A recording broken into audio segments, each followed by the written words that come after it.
Hi there. Oh, microphone up. Yeah, there we go. Hi there. How are you? It's Writer Radio. It's episode 218.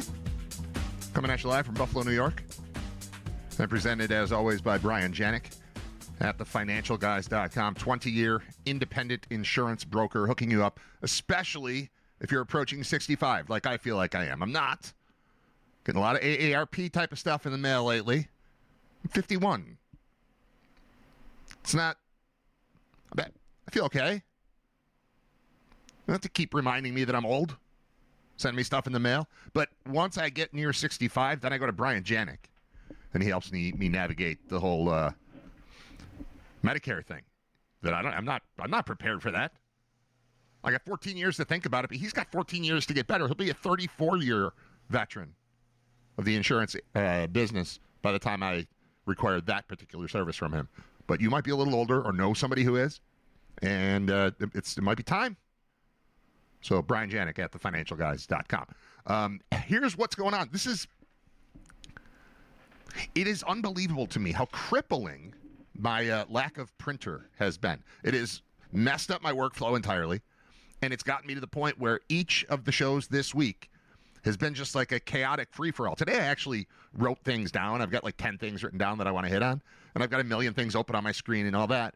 But as far as like the structure of the show, it's different. The hotline's ringing. We're going to do this. We're going to take a call live and say hello to, unless I'm being spammed or spoofed or something, this appears to be world-renowned radio broadcaster and WGR legend, Jeremy White. What's up, man? What's up? I've never had that intro before. That's something else. I made that one up as I was going along, but I was surprised to hear from you. What's happening with you? Well, I wanted to call you because, every once in a while I'll call you. What, you want to play the game where you guess what I'm calling you about? Because there's like 3 things I would call you about. Okay. All right. Can you give me some hint to steer me in the right direction so I don't just sit here silently? Yeah. All right. Give me a little taste. It's the best example I'll give you is I haven't looked for something so religiously and consistently since I was 11 years old, calling video game stores to see if they had Super Mario 3 in stock. Okay. I look for something every single day. And today it has appeared. You found it. You found the thing. Yes. Okay. Yes. Are we in the entertainment realm? Are we in like a movie? Movie? Not quite movie, but we are in the day. I open my phone and say, "Is today the day?" Okay. And now, today's the day. Today's the day. So are you going to go to a store to make a purchase? Did you place an order? Did you order something online? No. Okay. So something exists, something that you would like to either watch or hear. Yes. Okay. Is it watch? No. Okay. So now we're in the music realm, and there is a release of some. I'm proud that I'm getting close here, but I don't know where to. Just you gotta help me. I'll give it to you. It's fine. I'll give it to you. Yeah. The title of the episode is Hallelujah. That's the next truth. Oh Jesus! Game. Yeah. Okay. Is this the Music Box thing? No. Okay, because there's a Jeff Buckley documentary coming out, and I hate that song so much that I can't wait. I can't wait to hate watch this documentary. Okay. All right, go ahead. Okay. Does it involve Jeff Buckley?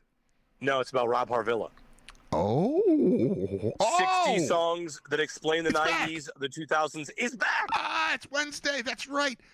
He popped up on something else and was like, yeah, I'll be back soon. And I couldn't wait. It's the best thing that exists.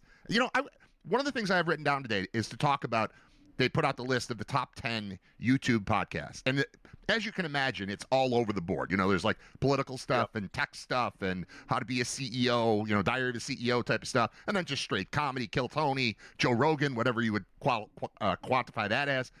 That stuff is all there. Not listed on that thing is what I do believe is the best content that exists, and that's why you called, and damn it, I should have gotten it. I should have known. Okay, I hate the song Hallelujah, but I will listen because I have found each episode of this show, the more that I like the song going in, or I should say, the less I care about the song going in, the more I tend to like the episode. So I'm excited about that. And I've got driving around to do today. Oh man, that's great. Right. Good. And my show So early, just listen to that one. I almost called you like last week to say, have you heard? Because I know he does other podcasts and other stuff, and like you were the one that turned me onto this podcast and how great it is. I almost called you to say, like, are we sure he's coming back? It's been almost 3 months. Yeah. It's been 3 months. I've been waiting forever. And not only is there a new episode, this episode is an hour and 43 minutes. That's fantastic. Like, that's great. Holy cow. That's what I need today. That's great. Right. And for anyone that knows, like, the format of this is, like, it's a long-form podcast, and it's great. And it's about way more than just a song. It's cultural touch points throughout, like, the years and the influences. And it also means that he'll just have a new one every couple days or week now. So, like, we're about to get it's like when Netflix drops the next 10 episodes of something, right? Like, it's back. Oh, that's very exciting. That's so attention, John Fuller, who I know listens to this show every day. That's great news for him. I saw him last night. We talk about it all the time and have almost kind of forgotten in the last month. It's just been such a long break. The break he took was surprising. He did 15 episodes, 15 weeks in a row, and then just went away for 15 weeks or something. So that's awesome news. I have been efforting to connect with him for 2 years now, and he's always like, yeah, I'll do it, and then we just never do it. And I don't know why we don't do it, but maybe this will be the thing that pushes me forward to get in touch with him again and get him on the show. I like talking to my favorite people, which is why I'm glad when you call in. And if I can get him, he's my favorite person I don't know. Right. Good. All right. You called about 3 things. No, as I said, you want 3 guesses, but I can make up 2 other things. No, you don't. You don't have to do that. Right. What's going on in life? How are things? How's work? Work's good. I mentioned today, flex scheduling. Like, the Patriots-Bills game did not get flexed, and it was a spot where I was hoping that it did, because I'm sure you've run into this many times. I'm about to have my first ever child has an engagement during a Bills game crossover, and it's not just birthday party. My daughter has her first ever dance recital. Oh yeah, you got to go to that. Bills. 100%. Wow. And I was thinking, growing up, we watched sitcoms where the dad's I don't want to be there. I'm excited. I can't wait to see her and do it.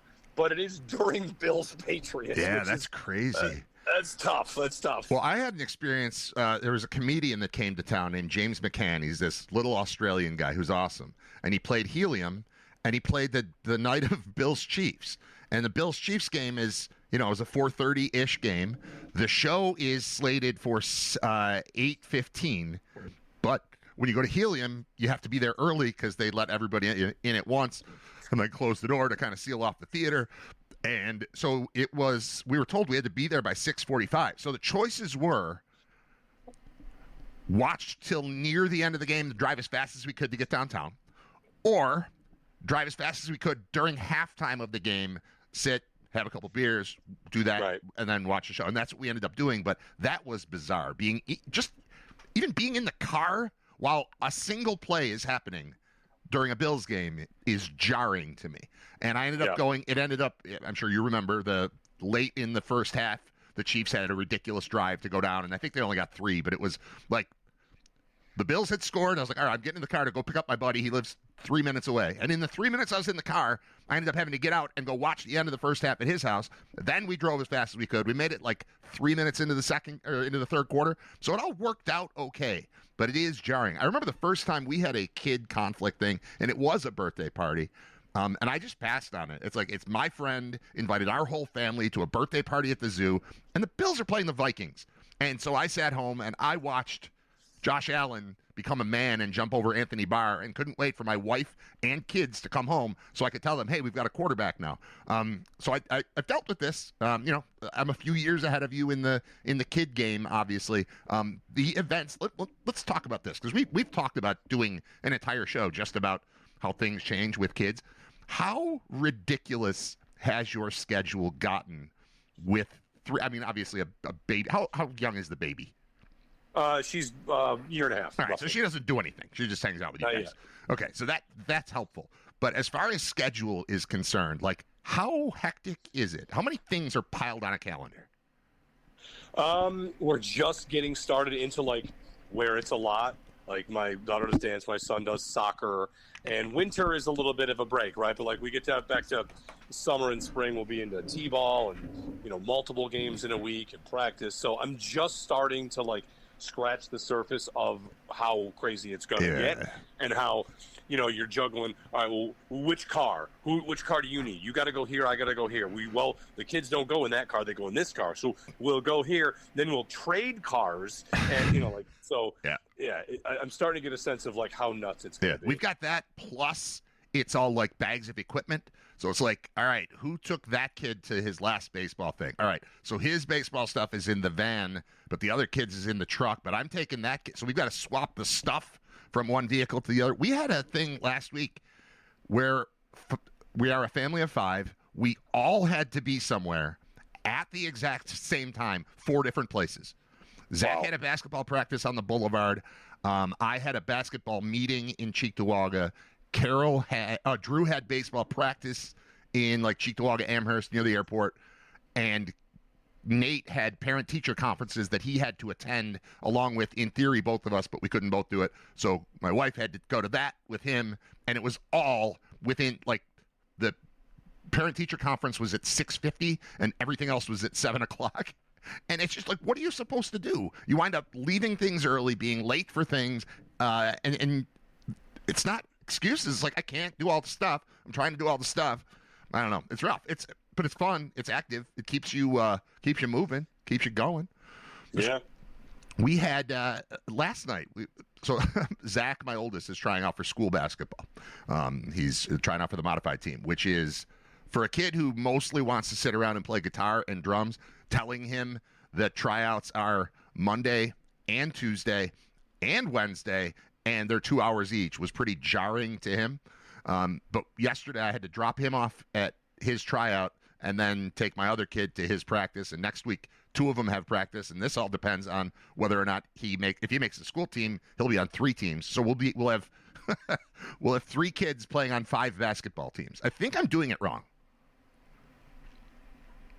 I mean, that's obviously a lot. Like what I've learned is the schedule. I remember being in a Gus Macker tournament however long ago. Yeah. This is the difference between being your own adult and being a parent. Is, hey, our game is at 9 a.m. and if we win, we play at 2:30 p.m. Like, all right, well, we're gonna just not go to that game. Like, we're just gonna. Who cares? It's fine. We'll play some basketball. Right. We'll just forget it because I don't want to come back in 5 hours. But as a parent, you're like, well, we're definitely going to have to come back in 5 hours. So, right. There's no skipping anything.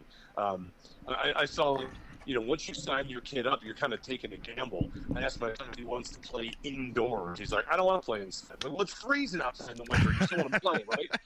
And he's like, yeah, but I don't want to play inside. So, like, I'm gambling. I'm like, I'm going to take my chances that when he gets there, he's going to forget that he didn't want to do it, and then he's going to want to. So anyway, yeah. Are we talking about that new? Are we talking about that new baseball facility at Shoshone? No, not yet. We're talking just about soccer. Right? Okay, all right. Because we've got there's a scrimmage. I can't wait to see the place. I've heard great things about it. I like all the people that are involved in it, and we've got a scrimmage there.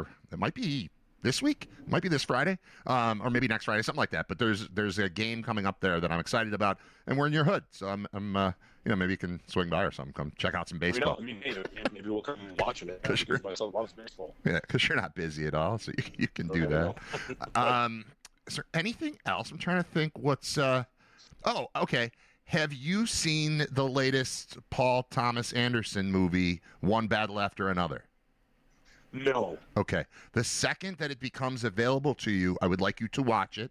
And then probably the next day you should watch it again. And then the day after that, you'll watch it once, you'll text me about it. Then you'll watch it again, and then you'll come on and we'll talk about it because it is absolutely spectacular and perfect and wonderful. And I need more people to see it. It was released. It was marketed poorly. It came out like 2 months ago. It is available. Like you can rent it for $20 streaming, or if you know other ways around it, you could watch it tonight yourself, like I've done. I can't say enough good things about it. I'm really caught up in, like, I'm trying to watch a movie a day now. You can do that, I'm busy, but the kids go to bed eventually. And rather than flipping through to see what's on TV, I've just been accumulating a list of movies I've never seen. I watched Unbreakable for the first time. Have you seen Unbreakable? That is Is that M. what's Night that? Shyamalan, Bruce Oh Willis, yeah, Samuel L. Jackson. Samuel L. Jackson. It everything I knew about the movie made me think I shouldn't see it, and then I was talked into seeing it because you know how I am. I'm quirky with there are certain things I just can't. I can't watch castles. I can't watch magic. I can't watch Right. dragons. Whatever. And I don't watch superheroes. And I was convinced to watch it, and I same thing. Watched it once, watched it again the next night. Awesome. It's 25 years old, but it was new to me. Yeah, I remember that movie. I remember like his reputation after Sixth Sense was like, oh, this is a visionary storyteller who twists and turns and all this. And Unbreakable was pretty good. It was really good. And then that's when it was like The Village, and I think a lot of his stuff was like he carried such this expectation that people got disappointed when it would be like Yeah. Sixth Sense turn all the time. Yes. The reality is like his movies are really good at making you, whatever, you say this a lot about directors, but like making you feel a way. Like that was the movie. I don't know how it was, but man, it felt really Yes. uncomfortable, right? I felt scared. I felt unsure.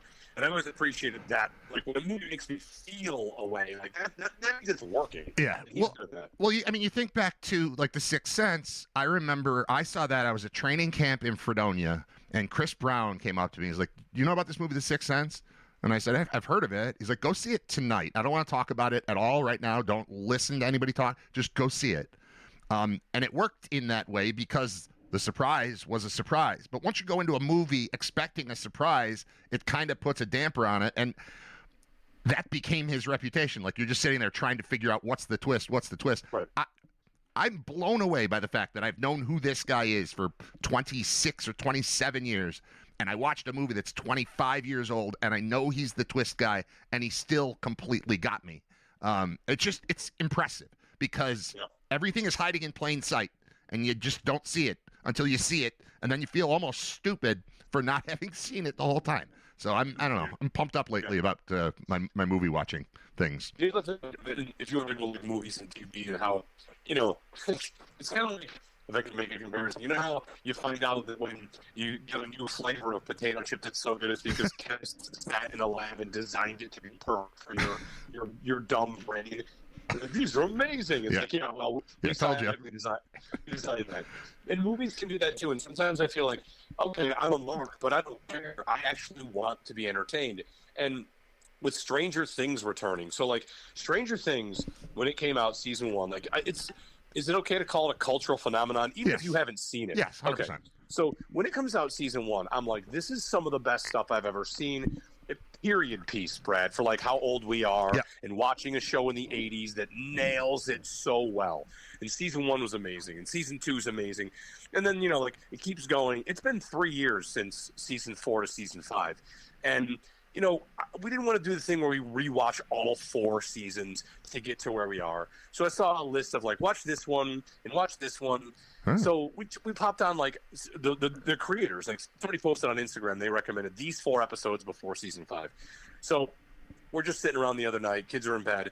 My wife and I put on season 2, episode 4 or something. Haven't watched any of the show in 3 years, and this episode's probably 7 years old. And what did we feel watching that for the first time in 7 years? Like, this show is amazing. Like, it's instantly right back to, I've seen this, it's long enough ago that I kind of forgot most of it, and I might as well be watching it all over again for the first time. And like, all the stuff comes rushing back, and I'm just like, this show is a masterpiece, even if it's not great. And I don't like this, I don't like that. Like, it's just so well done that you just appreciate it on such an incredible level. I think I need to watch that show. I was talking with John Fuller last night about the Paul Thomas Anderson movie, about Unbreakable, and my sons have all been very into Stranger Things. Nate had it written down. You talk about our calendar. It's loaded with baseball games and basketball practices and jazz concerts, and also it's at Stranger Things. Season 5 was on the calendar in our kitchen because Nate couldn't wait. He got home. I think it started at 8 o'clock that night. He watched the whole damn thing, episodes 1 through 4, and they've been rewatching them. And now the youngest is getting into it. So most of the time when I walk into my living room, Stranger Things is on TV lately, and I think I might have to do it. When it first came out, I think I was told I needed to see it. I watched for 20 minutes, and I was just like, I don't know. It felt too much like they were forcing the 80s nostalgia thing, just a little too like ham-handed, and I had to turn it off. But I've heard enough from enough people whose opinions I respect that I think I need to go back and watch it because people are blown away by it, and I didn't partake. But that's the beauty of right now, this time in media, is you can decide, all right, it's December 2nd, 2025, and I'm going to watch an M. Night Shyamalan movie from 2000, and it's just as fresh. And I'm going to start watching Stranger Things. On my list is Better Call Saul. I loved Breaking Bad. I just have never gotten around to Better Call Saul. Some people say, hey, it might be better. I'll get to it, but I can do it on my terms. It's tough making the commitment, though, because it's so much easier to settle in on a 2-hour movie than a 40-hour, 50-hour project of a TV show. Right. I mean, that's Better Call Saul. I like it a lot. I don't get what is better than Breaking Bad. I just don't. I mean, I thought it was very, very good. It's very different. It's a very different pace. Have you seen Shrinking? I don't think so. Is that Pete Holmes? Not Pete Holmes. Shrinking is HBO. What is Shrinking? Apple. Shrinking is Jessica Williams, Harrison Ford, Jason Segel. No. Apple. Okay. Okay. Yeah. I should see that one. That show. Yeah, that show's amazing. Like it's comedy. Is it the guy that did Scrubs? Maybe I think it is Bill Lawrence. Yeah, that's him. Yeah, that's Scrubs. It is funny. It is. I mean, I love Scrubs. It's less hokey than Scrubs, but Shrinking is an incredible show. Just awesome. And Harrison Ford in it is good. Yeah, it's amazing. All right. While we're on Apple TV, Severance. Yes. Okay. I watched season 1 of Severance, and it was one of the best things I'd ever seen. And then I watched the first episode of season 2 of Severance, and I had no idea what was going on. And then I went back and I watched the final episode of season 1 again to remind me what was going on. And then I realized I don't have the patience or tolerance to wait for a show to come out week after week. This happened to me with Breaking Bad, too. I ripped through like 4 seasons of it, and then I had to watch it 1 week at a time, and it just didn't work. I forget too much stuff. It's not even that I need to see it now. It's like, no, I need to be in the flow of it and know exactly what's going on. So what I ended up doing is waiting for Severance. I'm sure the season's over by now, probably over for months, so that I can watch them all at once. And I will watch season 2 of Severance, and I look forward to it because it's awesome. But my brain doesn't work in a way that allows me to wait a week for episodic television. Here's another. This is an entertainment thing that I discovered today as we're talking about Stranger Things. Are you aware that, again, new landscape of media, you can do anything any way you want, that the finale of Stranger Things is going to be in theaters? Oh, yeah, on New Year's Eve? I don't know. It's New Year's Eve, yeah. It might be. But I just think that's an interesting twist and a good way to, suck a bunch of money out of people's pockets, because I know for sure we're going to have to go. I think I saw the runtime for like the last 5 episodes, and I think they're all at least an hour and a half.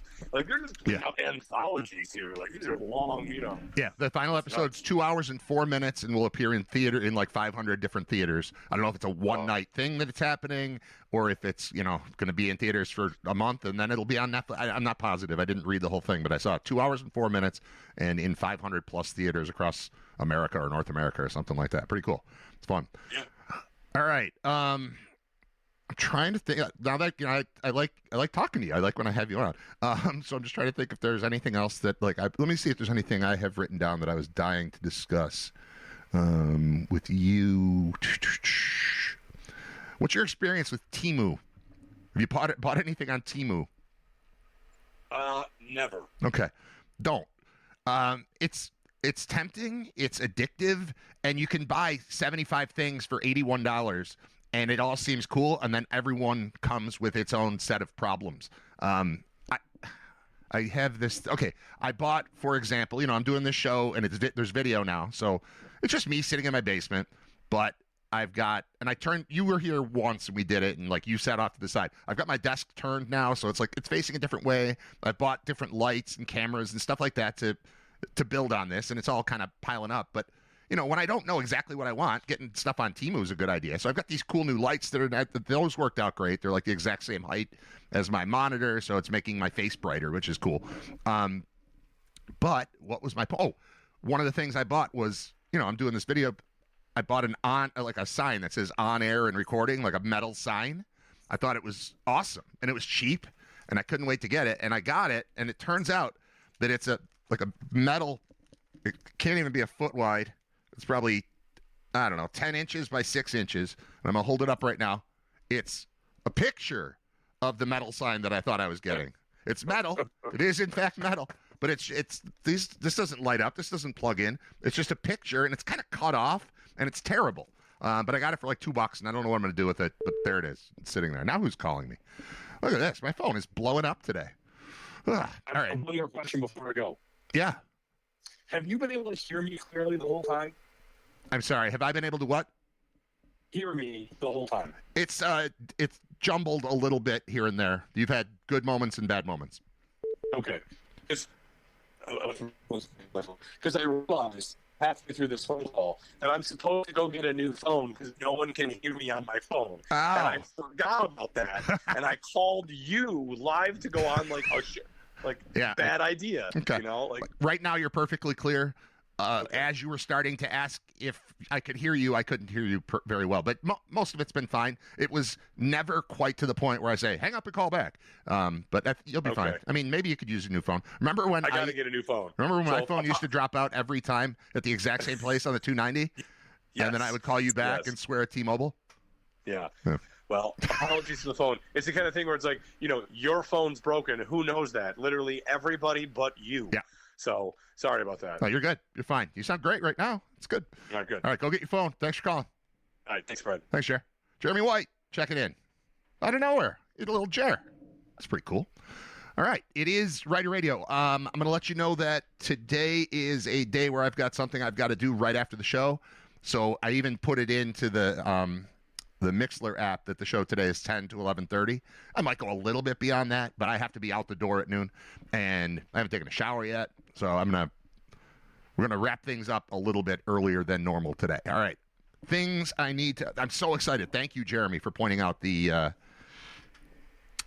new episode of 60 Songs That Explain the 90s. In case we just jumped into that a little too quickly without explaining what is so freaking good about that show, Rob Harvilla he works for The Ringer, and he does a podcast. It was originally called 60 Songs That Explain the 90s. In each episode, there would be a song title as the name of the episode, and then that episode would be it started off, it has evolved.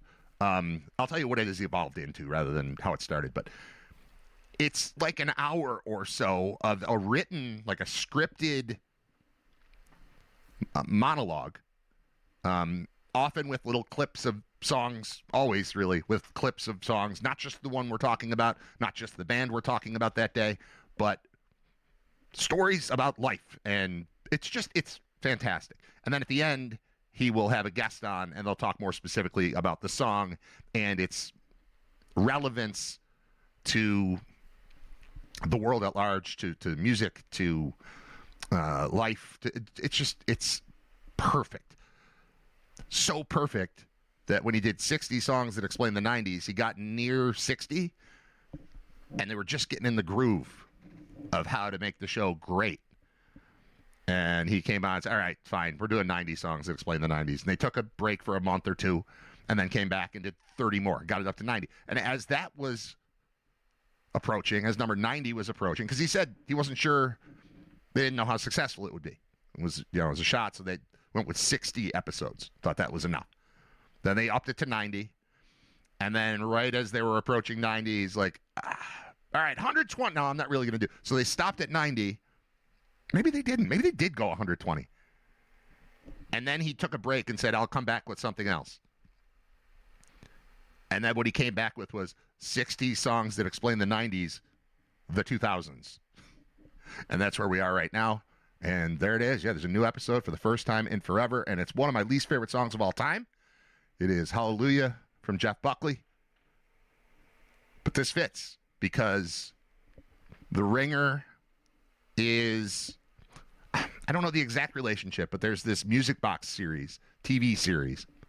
There was one about like Woodstock 99. There was one about Juice World. There was one about, oh God, I can't even remember what they were, but they've all been very good. these music docs. Jason Isbell. There was a Jason Isbell one that showed you that he was going to be getting divorced, and then he did. I liked watching it, but it was sad because I felt like I watched as his relationship with his wife developed through his music, and you could see that things were on edge. A lot of it was shot during like COVID era, and it was just, everybody was grumpy. But you could see things kind of falling apart there. Excellent movie, just sad if you like the guy and the girl, the woman. But anyway, these music box docs have been very good. And I was listening to probably Bill Simmons in the last couple days, maybe even this morning. I woke up at like 7 and just stayed in bed listening to Bill Simmons and Cousin Sal talking about football.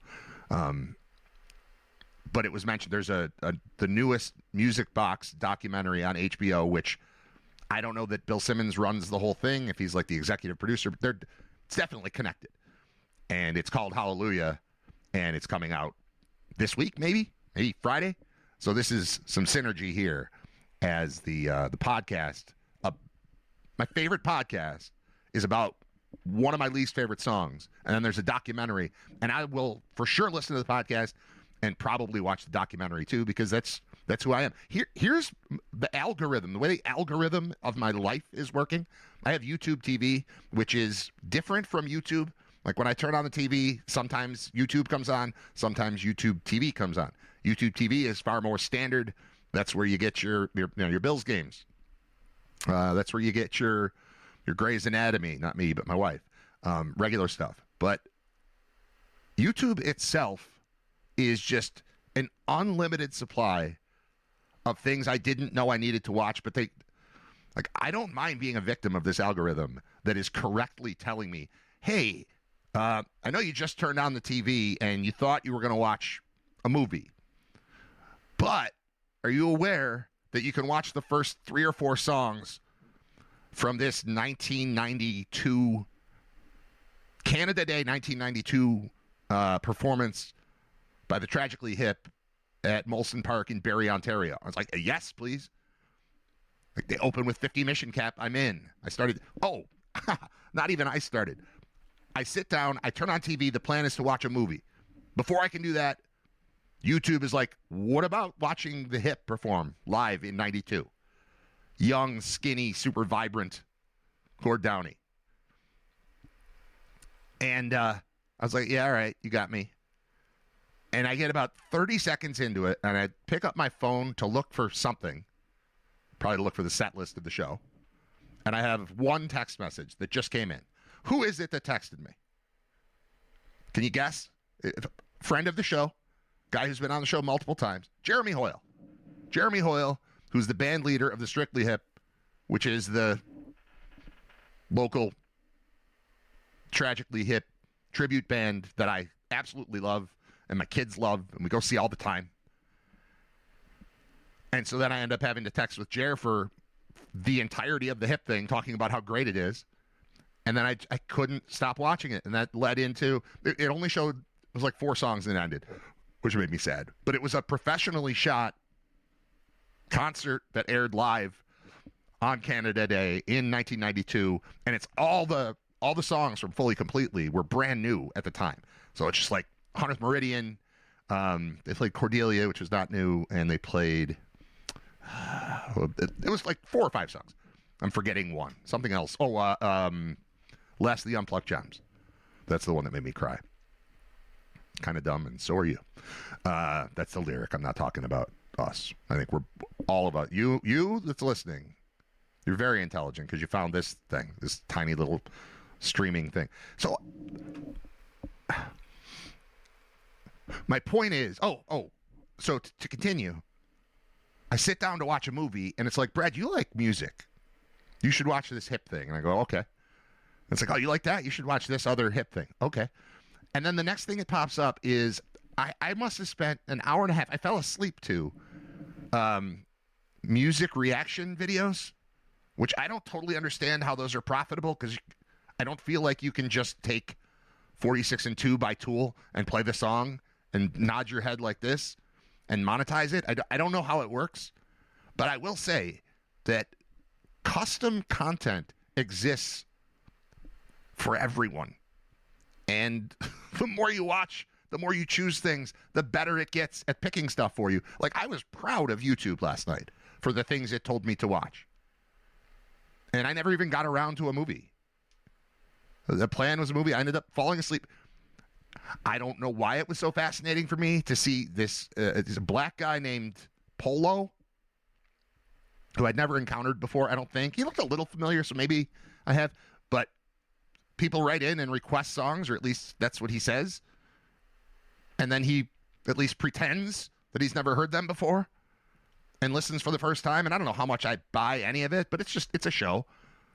But for some reason, watching, 35-year-old black dude get really into Tool was plenty of entertainment for me last night. I didn't need to go to Paul Thomas Anderson or Quentin Tarantino to get my fix, or M. Night Shyamalan. Shyamalan. I didn't need them last night because I had some dude named Polo playing songs that I love, listening to them, and then telling me that they were great. It's a pretty simple concept. There's a whole world of this out there. Like, to the point where the one video I was watching of him, he was talking about how he doesn't know how other people do music reaction videos because he doesn't watch them. I'm like, what are you talking about? Like, that doesn't even seem like it's an actual genre. How did you know to do it? You didn't invent it. So what are we talking about here? But it was riveting to watch, this guy at least pretend to hear like a song called Hooker with a Penis for the first time. It's a great song. And he even said, like, I hate this one because I like to listen to music in my car, and I've got a 6-year-old, and I'm not going to have that on my screen, so I hope I don't like the song. And by the end of it, he's like, that song is amazing. I guess I just have to go for rides without my 6-year-old or something. I don't remember exactly what he did. But that's the kind of stuff. I get on the kids for being addicted to YouTube things. Like, that's all they watch. They've got like 2 shows, especially my youngest. He's 9. He's got like 1 show that he falls back on, or maybe 2 that are like Netflix shows. Ricky, Nikki, Dickie, and Dawn. They're all like Saved by the Bell style productions, but for younger kids. There's that one. There's Bella and the Bulldogs. There's a like elementary school football team with a girl quarterback. He watches that. They play on a tiny little football field. Like, remember Hang Time? Hang Time, which was, it was like Saved by the Bell, but a basketball team. And initially it was coached by Dick Butkus. And then they replaced him with Reggie Theus. And one of my biggest regrets in broadcasting is the time I got to interview Dick Butkus. And I thought it would be cool if instead of talking about football, I led with Hang Time, where he was the star. And I'm like, what happened? He's like, they fired me. Oh, sorry, football legend Dick Butkus, for bringing up the one unsuccessful thing you've ever done in your life and leading with that. But yeah, they replaced him with head coach Reggie Theus, and the show went on for, Butkus probably did 2 years, and then Theus did 2 or 4, or I don't know. But those type of shows exist for my kids. Other than that, I mean, I like the experience of putting a thing on and watching it. And my 9-year-old likes the experience of just constantly switching. I'm going to watch this video for 21 seconds. I'm going to watch this one for 18 seconds. I'm going to watch this one for 9. It makes him not go to sleep. You can't fall asleep if you're flipping. You need to stop on something and watch it. And so he ends up staying up too late sometimes. And typically when I do find him asleep on a couch, I have to pry the remote control out of his hand because that's what he's doing. So there's a part of me that says, oh, kids these days, short attention span. We got to stop letting algorithms dictate what they're. And then it happens to me, and I love it. When they get it right, I love it.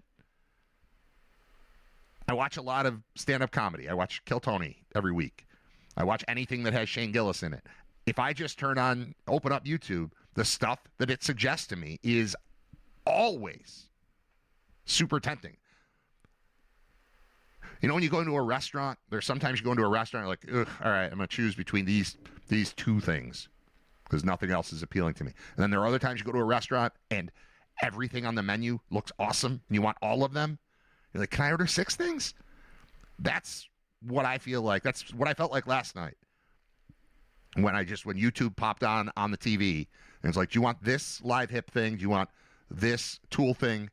This guy reviewing a Tool song. Do you want this hunk of stand-up comedy? Do you want this guy who is reviewing the stand-up comedy that you already watched? Do you like all of it? Is there? Do you want the new 48-minute special from this comic that you like? All of it is on display. And it's like, it's not enough time in the day to consume all of this stuff. And yet here I am producing more content and throwing it into that world, a world where, and I should open this thing up because I was going to start with this until Jeremy called, which was better. Talking to Jer is awesome.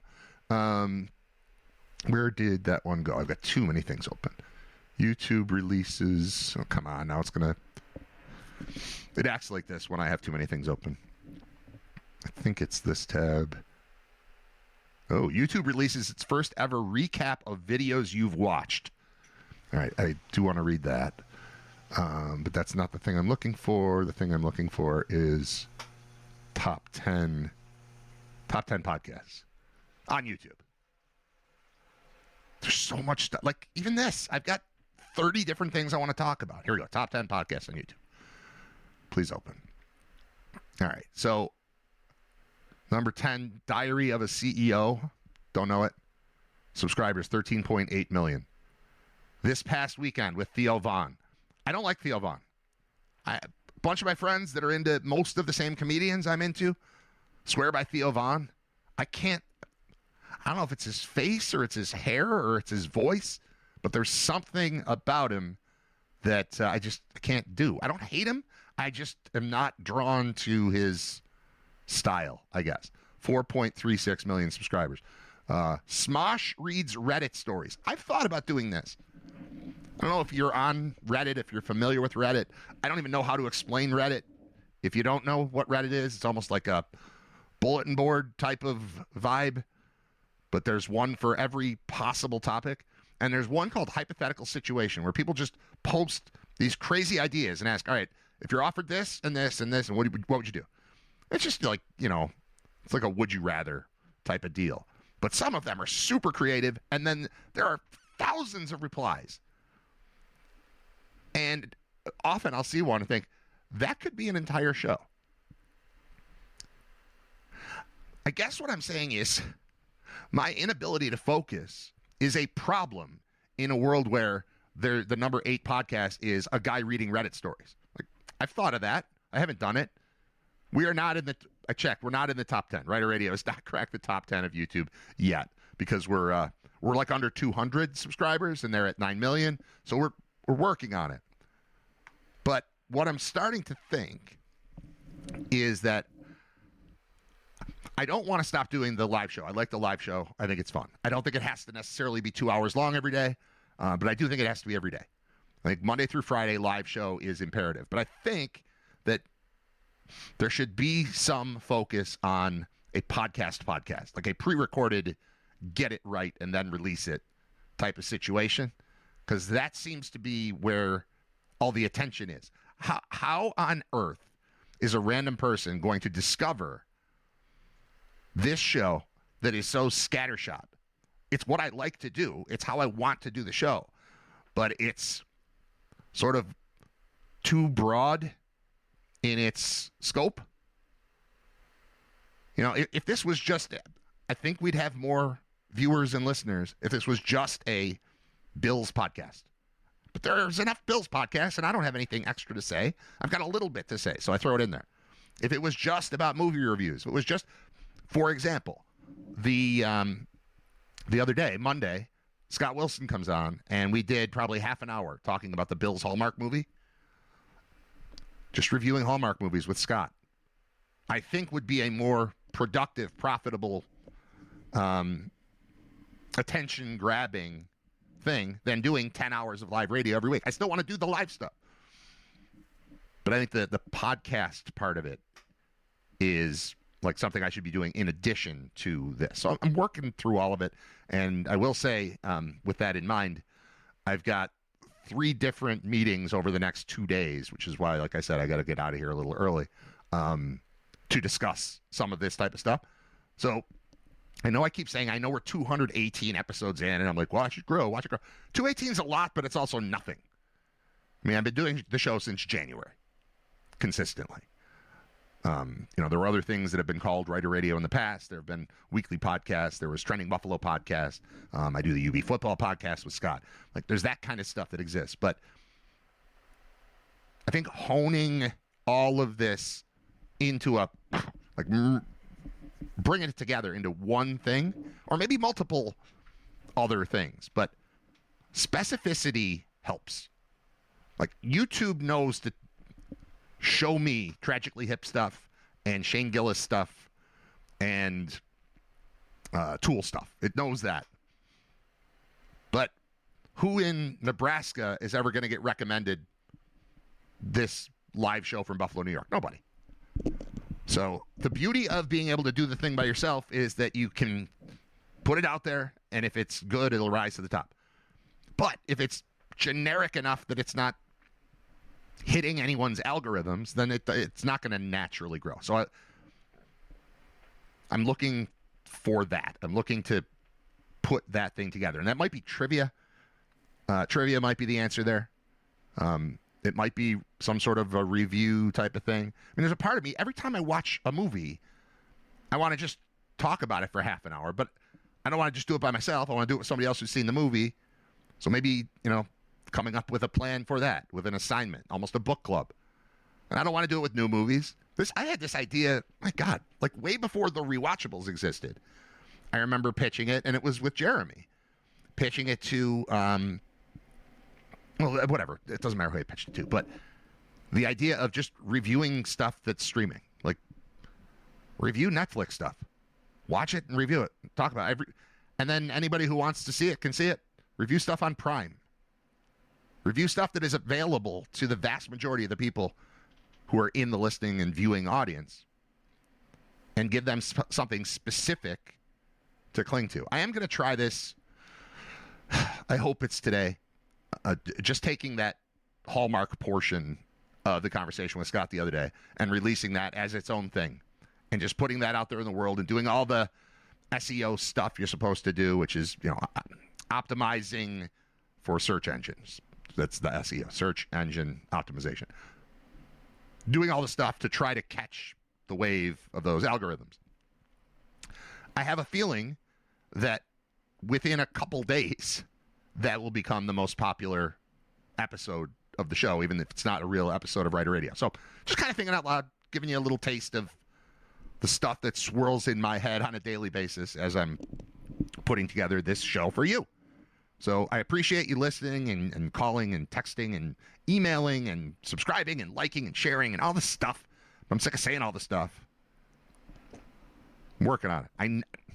I know that every now and then I give this kind of speech about like, hey, we're not quite where we want to be yet. Anytime I listen back to the show or watch the show back, I like what I see. Like, I think good stuff is coming through. But a little bit of focus, I think, might be the answer to making this thing really hum. All right. Also on the top 10, the Sean Ryan Show. I don't know who he is, but he's a former U.S. Navy SEAL and Blackwater contractor. He promises to give viewers a front row seat to the world's most riveting stories. Among his recent topics, drones, AI, geopolitics, aliens, and can you increase penile length? Number 6 is 48 Hours. Good for you, 48 Hours. Good for CBS. Taking the old and making it new. 48 Hours podcast. The venerable CBS True Crime Show has found new life on YouTube, where true crime is big business. 48 Hours, lengthy news magazine-style investigations play well on the streaming giant. Its mix of cold cases, wrongly convicted prisoners, and missing persons is popular. Pretty good for a franchise that premiered on network TV in... When do you think it premiered? Because I wouldn't have gotten this right. I would have missed by 20 years. Came out in 1988. I would have guessed it was like... It feels like it's existed my entire life. But I guess it popped on when I was 13 or 14. It's a good run. 88 through now is a good run, but it just feels like forever. Number 5, the Midas Touch podcast. Some guy whose name is similar to Midas, Mycellus, covers the hot topics of the day. Most popular video, hidden Trump videos found as secrets surface. Yeah, okay, so he's doing Trump stuff. 5.6 million subscribers. Rotten Mango is a woman doing true crime stuff. That's in fourth. Third is Good Mythical Morning. Former Christian evangelists who call themselves internetainers strive to eat truly unbelievable things. That's one I'll never get. I'll never understand that. I don't understand Hot Ones. I don't understand Ghost Pepper videos. It doesn't make sense to me. Explore surprising new products and trends. Compete in original games with celebrity guests. That sounds fun. And implement serious experiments in hilarious ways. Good Mythical Morning has new episodes every Monday through Friday. All right. And there you go. Most popular video. World's Hottest Pepper Challenge, Carolina Reaper. 32 million people watched somebody eat peppers? That sounds terrible. Maybe it's great. Number 2, Kill Tony. We talk about that a lot. It's live comedy. It's a like a variety show / gong show / open mic night / showcase for real comedians / Empire. I like that one. And then at number 1 is Joe Rogan, which I listen to sometimes. I find it interesting.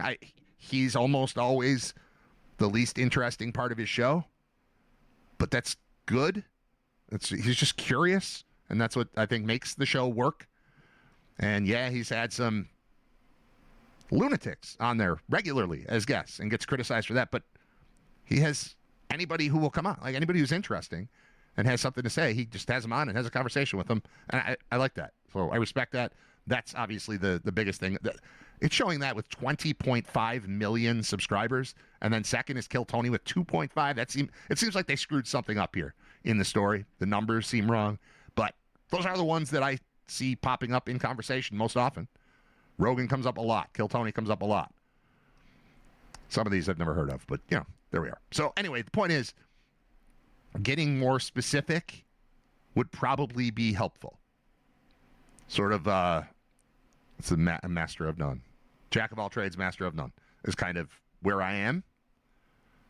I got a little bit to say about a lot of things, and I could do that on the live show, but to grow, I think maybe more specific. So we're going to try that thing with the releasing just the Bill's love story Hallmark movie portion of Scott Wilson and I's conversation the other day. Let's see what happens. I got to take a break. I've been talking for more than an hour. It's crazy. It's crazy talk. What would we like to hear? Thin Lizzy? Do you want to hear Thin Lizzy? I do. Let's do that. We'll be back. I'm Brad Ryder. It's Ryder Radio. Thanks to Jeremy White for calling in. Good to hear from him. And thanks to him for pointing out that the new episode of 60 Songs That Explain the 90s, the 2000s, has dropped on Spotify, The Ringer and Spotify. Good. We'll be back. It's Ryder Radio.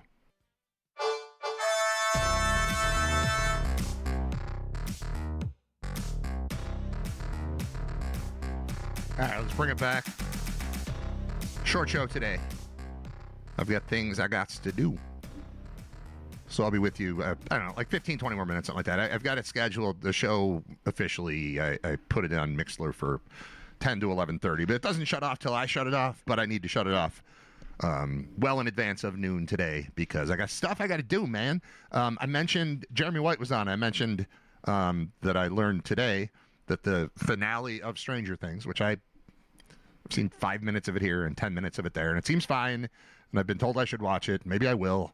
But the finale, we're in season 5 right now. They put out the first 4 episodes of the final season, and then the other 4 are coming soon. And then the finale, I mentioned, is going to be in theaters. And it's an interesting twist on, like, I'm into media and landscape of things and how different everything can be. You know, I obviously my basis is in radio more than anything else. And so I was like, I'll do a podcast. But audio podcast, you need the video element. But I'm still not doing the video element exactly the way that I should. But YouTube is the place you need to be. So there's just all kinds of stuff that has to be done. But I get it. Like, I'm into it. I appreciate it. It's obviously it would be easier if I wasn't doing all of this by myself.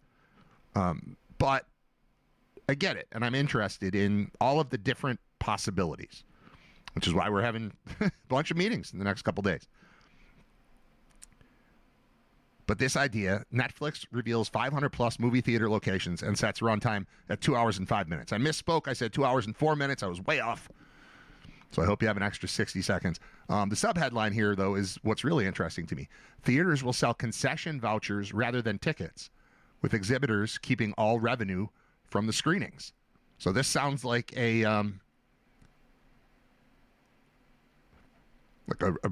olive branch being reached out from Netflix to movie theaters.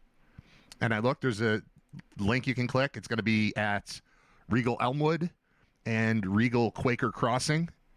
It's also going to be at Cineplex Odeon Niagara Square Cinemas, which I don't know if that's New York or Ontario, but it's Niagara Falls. It's at a place in Rochester, more in like Toronto, Stony Creek. Those are the ones that were presented to me. So for sure, you can catch this locally at Regal Elmwood or Regal Quaker Crossing. But the voucher thing is interesting to me. The end is near for Stranger Things. Netflix has confirmed the theater locations that will screen the series finale.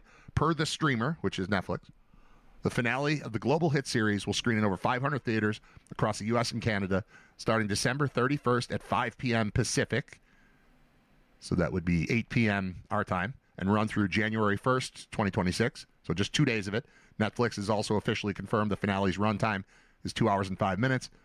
Full list of participating theater locations can be found at a website, which I just looked at, which also contains instructions on how to RSVP. Tickets will not be sold for the screenings, but rather exhibitors will sell concession vouchers that will guarantee fans a seat at a screening. Thus, the theater owners will keep the revenue from the screenings. Netflix's owned theaters are not selling tickets or concession vouchers, but fans can sign up via the RSVP list. The news that the finale would screen in theaters was first announced in October after the Duffer Brothers had expressed their desire to see that happen in a cover story interview with Variety. Netflix Chief Content Officer Bella Bajaria had originally said that was not going to happen, but changed course after fans expressed a very strong desire to see the finale on the big screen. I like the big screen is the thing. We're kind of wasting these awesome theaters that exist by just having everything available at home. And it's noticeable too. Like you go see the last two movies I remember seeing in a theater are the Mission Impossible Final Reckoning thing, and honestly, I think the last one I saw before that might have been Top Gun Maverick when that came out. And both of those movies, before it started, had Tom Cruise on screen thanking you for coming to the theater. You know, we've got to talk about this all the time. We've got a mall problem in America. All this land and space being occupied by malls that people don't want to go to anymore. And you know, maybe the mall is thriving right now because it's December and Christmas is coming, whatever. That would be the only explanation for the traffic I dealt with yesterday coming from Main Street, Williamsville. I just went up Union Road to try to get to basketball practice, which was at an elementary school like on Union. And traffic from Main Street, Williamsville, all the way to Galleria Drive was as if people were going to a Bills game. I mean, it was jammed. You were 14th in line at a red light, and you can see that there were 40 cars at the next red light. Like, it was just jammed right straight through. It was really bizarre. And then, strangely, everyone seemed to peel off right around Galleria Drive because the stretch from Galleria Drive to the actual school was no problem. So maybe malls are good, but only for a month, a year. Anyway, movie theaters all exist too. And they've gotten better. I mean, you think back to when the reclining seats started to come in. I was like, oh, this is nice. And you had to start reserving your seat. And there are far fewer seats in a lot of the theaters now because they're just not packing them the way that they used to. The industry has changed. So there is navigation that needs to be done to keep that as a viable industry. And this is a part of it. That's pretty good. And I think about, I went and saw with the kids, Metallica had a live show in, I don't remember where it was, San Francisco or something. They did 2 nights of it. And you could go to the theater and watch Metallica in a theater. And that was awesome. We did that. The Talking Heads movie, Stop Making Sense, which is one of my favorite things. I talk about it way too much. But that was re-released in theaters for the 40th anniversary last year or 2 years ago, whenever that was. Last year. Came out in 84. Okay, yeah. We went and saw that. That was a great experience. But when, like, just a movie comes out, I'm not dying to run to a theater to see it. I probably should be.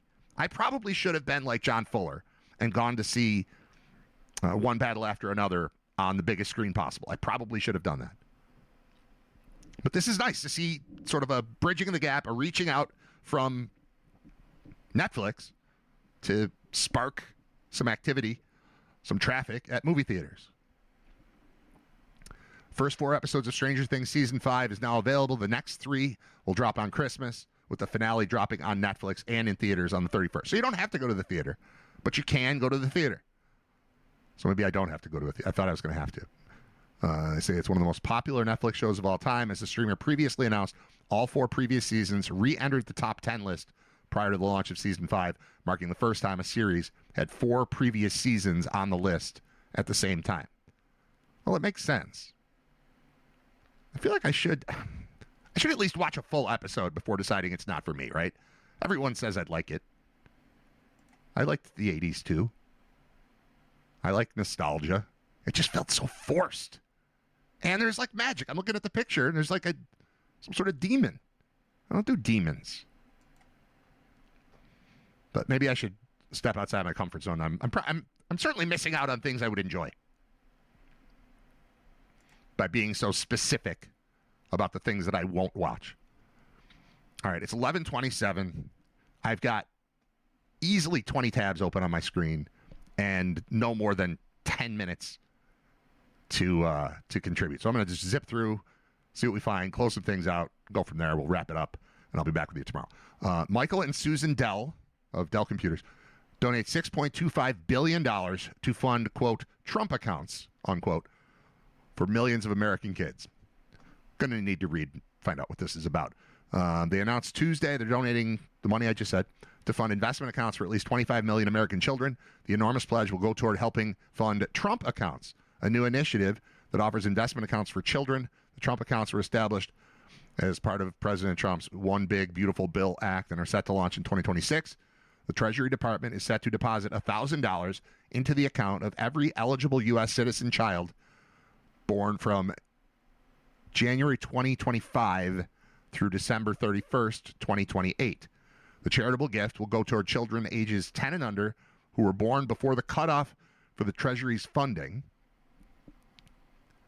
The Dell's donation will fund $250 deposits for investment accounts for at least 25 million children, resulting in a total gift of $6.25 billion. It's one of the largest private investments in American children in history, according to Invest America, a nonprofit organization helping spearhead the initiative to develop these accounts. They say, we feel super excited to be able to make a difference in millions of children's futures and create opportunity, hope, and prosperity for them. If you think about the power of compounding and what these accounts are likely to become over 10, 20, 30 years, that's super significant. That's true. Dell founded his tech company in 1984. He's the world's 11th richest individual. That's got to make him mad. I remember how mad I was when I was ranked 21st in my high school class. They made an announcement to come down, the following students, please report to the auditorium tomorrow morning at 9 or something. And they rattled off 20 names. And I was in there. And then they realized somebody had been forgotten, and it bumped me. I'm not in the picture. I intentionally wore a Public Enemy t-shirt to be in the top 20 students picture, and then I didn't get photographed. I'm not bitter at all. This happened 33 years ago. I'm still thinking about it. But that's got to be what it feels like. And this isn't going to help anyway. Giving away $6.25 billion. It's not going to help you become top 10. Michael, 11th. Net worth of $148 billion. Not even good enough to crack the top 10. Pathetic, really. Okay, close that one. This is going to take too long, just closing these things. Oh, good. Google Chrome is not responding. Do you hate pop-ups? Yes, I hate pop-ups. Of course I hate pop-ups. Everybody hates pop-ups. What's this? YouTube releases its first ever recap of videos you've watched. All right, let's see what this is.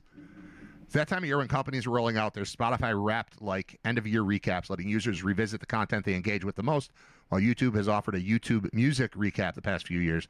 The platform announced Tuesday it's now launching a separate experience for videos watched on the main service. YouTube Recap features up to 12 personalized cards that highlight a user's top channels, interests, the evolution of their viewing habits, and personality type assignment based on their watching preferences. For instance, the Skill Builder personality type goes to users who are drawn to content that helps develop skills, while Sunshiners gravitate toward content that spreads positivity. Trailblazers watch content that's original and challenges the norm. Other personality types include the Wonder Seeker, the Connector, and the Dreamer. Users will also be able to see their top artists and songs of the year, but they can get deeper insights into the YouTube Music app with their annual YouTube Music Recap, which started rolling out last week. It is rolling out this week. You click on the U tab on YouTube. Those are words I just said in order. Go to YouTube and click on the U tab. The YouTube U tab. I don't know. This is kind of cool. It's kind of just what I was describing earlier. Like, YouTube knows what I like. YouTube knows what I want to watch. It keeps presenting it to me. To then package it up and tell me, yeah, this is what we know about you. It sounds cool, but I feel like it already knows. Because I have so many things open, I don't want to open YouTube. But I guarantee if I just open YouTube right now, the stuff on the screen is all stuff. All right, I'm going to do it. I'll skip this thing about a trifold Samsung phone. Although it does say astronomical price. I want to know what that price is. Samsung reveals Galaxy Z trifold with 10-inch foldable screen, astronomical price. What's the price? I'm not getting it. I don't want it. But I do want to know what they consider to be astronomical. Korean price works out to a little shy of $2,500 phone. Wow. Or $500 higher than the Galaxy Z Fold 7. So expect something in that range if you want to get your hands on a trifold phone next year. I don't. All right. YouTube.com. Just regular YouTube. And what does it think I want to know about? It thinks I want to watch Mark Wahlberg rap in front of his teenage daughter. I don't. Did an Irish kicker just break the onside kick? No, don't want that. All right. Then we've got a Rogan thing. We've got a Tony Hinchcliffe thing. We've got a Phil Collins reacts to Peter Gabriel. We've got Shane Gillis makes 80,000 people laugh. We've got starting fires all over the country this summer. We fired our banjo player for playing this next solo. No. Kevin Cosgrove's last phone call on Earth. And yes, I did spend 4 hours or 4.5 hours last week watching real-time 9/11 footage. And that has greatly skewed what YouTube thinks of me. So it's tough for me to log on to YouTube right now without seeing the Twin Towers with smoke coming out of them. And that's happening again. I'm not going to watch that one. There's Theo Vaughn. I don't like him. There's Ice Cube. There's Matt Damon. There's Ben Johnson, the Bears coach. Something about Seth Green. Vanna White on The Price is Right from 1980. Unexpected Major League Baseball delays. Stuff I don't care about. South Park. Creed sings Rudolph the Red-Nosed Reindeer. I bet that's great. Eric Stoltz talking about Back to the Future. The Trues, Canadian band, covering Grace 2 by the Tragically Hip. They know what I want. Siskel and Ebert review Star Wars in 1977. Stories about Norm Macdonald. Ice Cube at the Rock and Roll Hall of Fame acceptance speech. I don't watch a lot of Ice Cube stuff. I don't know why Ice Cube's so popular on my screen today. The video for Fire Maple Song by Everclear. Like, I love that song. How did you know that? I've never looked that up. How did you know that I like that one? And then there's hockey, and then it's all the same stuff I would watch. Highwayman, done by Mark Lanigan, Ben Gibbard, Isaac Brock, and Duff McKagan? What?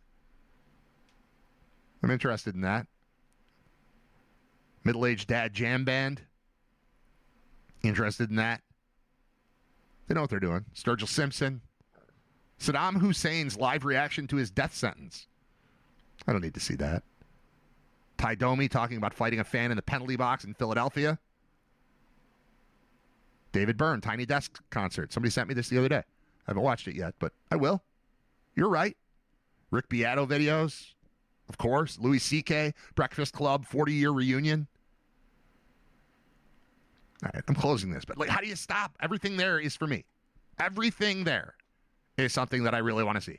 How do they know? How do they do it? 30 best rock albums of 2025. Not going to bother with that. Not going to get through it. And honestly, I probably don't know any of them. 20 best songs of 2025. I'm going to leave that open because I want to read it, but not right now. 100 best albums of 2025.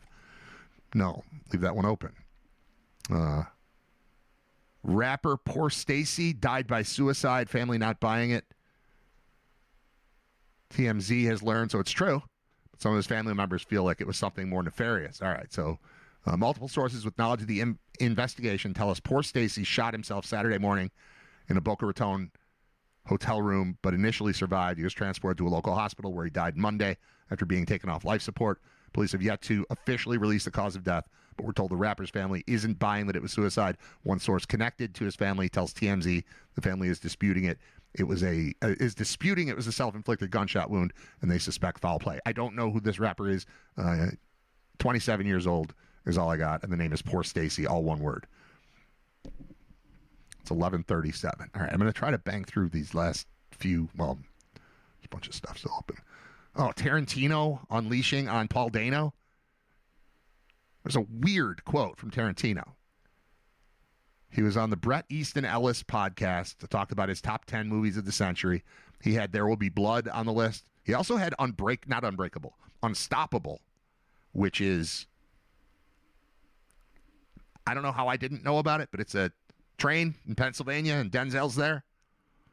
And Chris Pine, I want to say one of those Chris's. I think it's Chris Pine. And it's awesome. And he's got that in his top 10. But for whatever reason, he decided to go off on Paul Dano. He picked There Will Be Blood as his fifth favorite film from 2000 on. By the way, yeah, movies of the century. I'm like, the century just started. What are we doing? That's 25 years? I remember when 25 sounded like a lot of years. Now it's like, that just happened. It was just Y2K. And now we're doing lists for movies from the first 25 years of the century. Quarter century. Dano starred opposite Daniel Day-Lewis, who won an Oscar for his performance. Tarantino, 62, said the two were not on equal footing. Quote, it's obviously it's supposed to be a two-hander, and it's also so drastically obvious that it's not a two-hander. He is weak sauce, man. He's a weak sister. USA Today has reached out to Paul Dano's reps for comment. Didn't happen. Tarantino later called the Little Miss Sunshine actor uninteresting and saying Austin Butler would have been better for the role. Ellis tried to push back on the criticism, noting the weight of Day-Lewis's role, but the filmmaker wasn't convinced. He said, so you put him with the weakest male actor in SAG? I'm not saying he's giving a terrible performance. I'm saying he's giving a non-entity performance. Asked if he liked Dano in any other roles, said he couldn't think of any, and listed other actors that he also isn't a fan of. Said, I don't care for him, I don't care for Owen Wilson, and I don't care for Matthew Lillard. All right. I read somewhere that people are like, why is Tarantino just going off here? And somebody, I think this was on Reddit, somebody said, it seems like maybe Tarantino used to do the exact right amount of cocaine, and now he's doing too much cocaine. And that seemed plausible. It seemed like it might fit. The announcement of the lineup for Dick Clark's New Year's Rockin' Eve with Ryan Seacrest 2026. The list is out. It's the most apostrophes that I've seen in one headline, maybe ever. Because it goes one apostrophe, Dick Clark, apostrophe S, New Year, apostrophe S, Rockin', apostrophe, Eve, with Ryan Seacrest 2026. One apostrophe, or it's quotes. It's quotes within quotes. Weird. Chappell Roan, Post Malone, the K-pop Demon Hunter singers, Mariah Carey, and more are set to perform live. Good for Dick Clark that his name still gets mentioned on this thing, but calling it Dick Clark's party when he's dead seems, I don't know, not great. Rob Gronkowski returns along with Julianne Hough from Dancing with the Stars. It marks a major milestone as the longest telecast in the show's history, including an additional 90 minutes of programming and featuring the soundtrack of the year. Performers include, holy crap, 4 Non-Blondes. Wonder what song they'll do. What's up with that? 50 Cent, AJR, Big X the Plug, I don't know what that is. Chance the Rapper, Charlie Puth, Chappell Roan, Sierra, Demi Lovato, DJ Cassidy's Pass the Mic Live, starring Busta Rhymes, T.I., and Wyclef. Say it again. DJ Cassidy's Pass the Mic Live, starring Busta Rhymes, T.I., and Wyclef Jean. Fillmore, Goo Goo Dolls, Jess Glynn, Jesse Murph, Jordan Davis, K-Pop Demon Hunters, Leon Thomas, Lil Jon, Little Big Town, little everybody. Madison Beer, Maren Morris, sponsored by Carnival Cruise Line. That's awesome. Mariah Carey, New Kids on the Block, One Republic, Pitbull, Post Malone, Rick Springfield, Russell Dickerson, the All-American Rejects, Tucker Wetmore, Zara Larson. I've heard of half of those. It's pretty good. The older half. Anyone there who could be considered elderly or is receiving mail from AARP like I am. Those are the people that showed up in that list.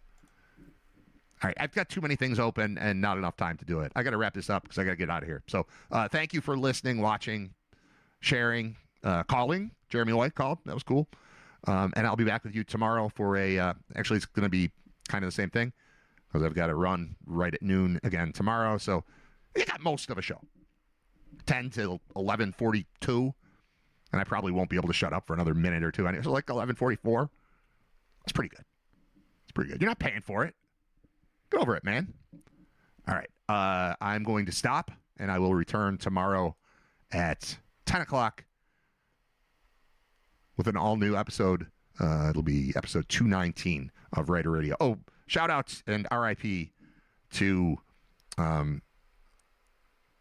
well-liked, well-regarded radio newsman Mark Leitner, who passed away after a lengthy illness. I worked with him at WBEN way back in the day. So, thoughts are with his family. Good guy. I didn't know him super well, but he was a veteran when I was a rookie, and he was just very, very well thought of, very highly regarded. And he passed away within the last couple of days. So, just wanted to mention that. And that's it. That's it for today. I'll be back with you tomorrow at 10 with episode 219 of Writer Radio. Thank you for being a part of it. Again, you got to turn the thing up, and then you can play the thing. What are you doing for lunch? There's the thing. I don't know. I have a turkey sandwich. We're gonna go around the corner. I think you should come with us. This is a great place. Okay. We brought you a shirt. Will you get out of here? Will you get out of here? Will you? Now, will you go to lunch? Go to lunch.